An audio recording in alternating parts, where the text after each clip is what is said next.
तो भारत ने अपनी किस्मत अपने हाथों में कैसे ली?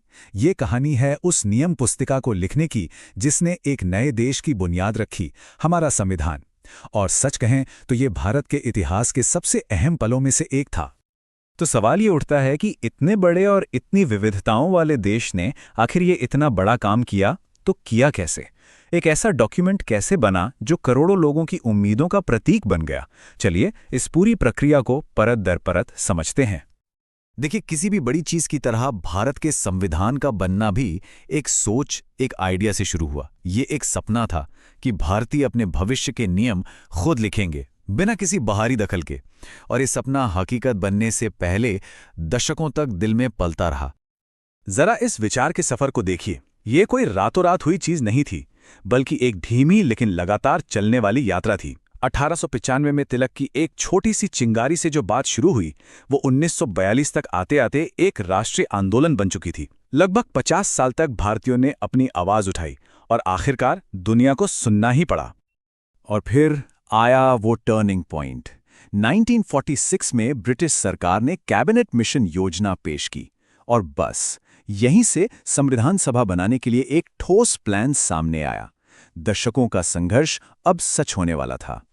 तो ठीक है, आइडिया तो मान लिया गया, पर अब उस आइडिया को एक असली सभा में कैसे बदला जाए? चलिए अब देखते हैं कि इस सभा को बनाया कैसे गया और इसमें कौन-कौन लोग थे। ये नंबर बहुत जरूरी है, 389। अविभाजित भारत के हर कोने की नुमाइंदगी के लिए कुल 389 सदस्य तय किए गए थे।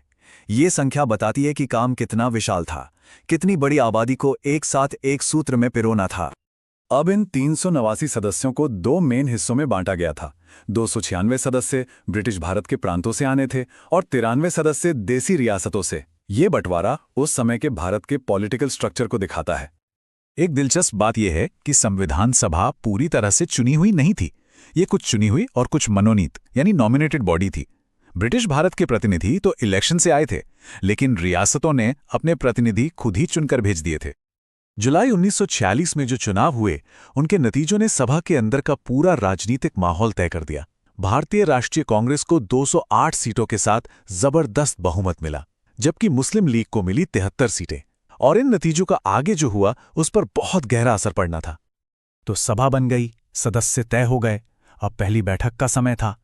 लेकिन यह शुरुआत उतनी आसान नहीं थी। सभा के सामने पहले ही दिन से बड़ी बड़ी चुनौतियां खड़ी हो गईं। 9 दिसंबर 1946 ये एक ऐतिहासिक तारीख है। इसी दिन संविधान सभा पहली बार दिल्ली में मिली और यहीं से एक आज़ाद भारत की नींव रखने का काम आधिकारिक तौर पर शुरू हो गया। लेकिन पहले ही दिन एक बहुत बड़ी रुकावट सामने आ गई। मुस्लिम लीग ने मीटिंग का बहिष्कार कर दिया। क्यों? क्योंकि वो एक अलग देश पाकिस्तान की अपनी मांग पर अड़े हुए थे। इस बॉयकॉट ने सभा के काम की शुरुआत में ही एक गहरी राजनीतिक खाई पैदा कर दी। देखिए, किसी भी बड़े काम के लिए एक मजबूत लीडरशिप तो चाहिए ही। तो फ्रांसीसी परंपरा को अपनाते हुए सबसे सीनियर सदस्य डॉक्टर सच्चिदानंद सिन्हा को अस्थायी अध्यक्ष बनाया गया। फिर 2 दिन बाद 11 दिसंबर को डॉक्टर राजेंद्र प्रसाद को सभा का स्थायी अध्यक्ष चुना गया और उन्हीं के मार्गदर्शन में संविधान का निर्माण होना था। तो अब लीडरशिप तय हो गई थी। इसके बाद सभा ने अपने काम के लिए एक विजन और एक स्ट्रक्चर तैयार करना शुरू किया। मतलब ये तय करना कि संविधान किन उसूलों पर बनेगा और इस बड़े काम को मैनेज कैसे किया जाएगा। इस उद्देश्य प्रस्ताव को संविधान की आत्मा कहा जाता है।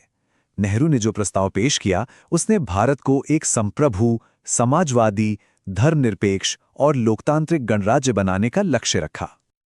यूं समझिए कि ये वो ध्रुव तारा था जिसने संविधान बनाने की पूरी प्रक्रिया को रास्ता दिखाया। संविधान बनाने का काम इतना बड़ा था कि इसे कोई एक टीम नहीं कर सकती थी, इसलिए काम को कई समितियों में बांटा गया। हर पहलू पर गहराई से सोचने के लिए एक्सपर्ट्स को जिम्मेदारी दी गई। संघ की शक्तियों से लेकर प्रांतों के अधिकारों तक हर विषय के लिए एक अलग समिति थी।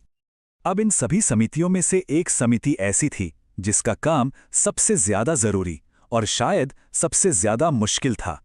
ये वो समिति थी जिसे संविधान का फाइनल ड्राफ्ट तैयार करने की जिम्मेदारी दी गई थी।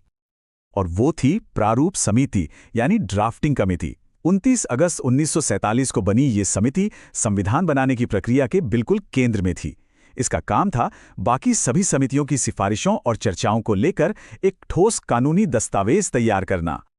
ये वो 7 महान दिमाग थे जिन्हें भारत के संविधान का मसौदा तैयार करने का ये भारी काम सौंपा गया था।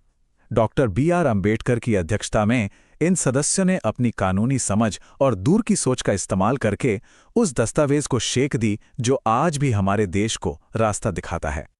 तो आखिर में सवाल यही बचता है, इतने अलग अलग विचारों और इतनी चुनौतियों के बावजूद इन सदस्यों ने मिलकर दुनिया का सबसे लंबा और सबसे डिटेल्ड लिखित संविधान कैसे बना दिया?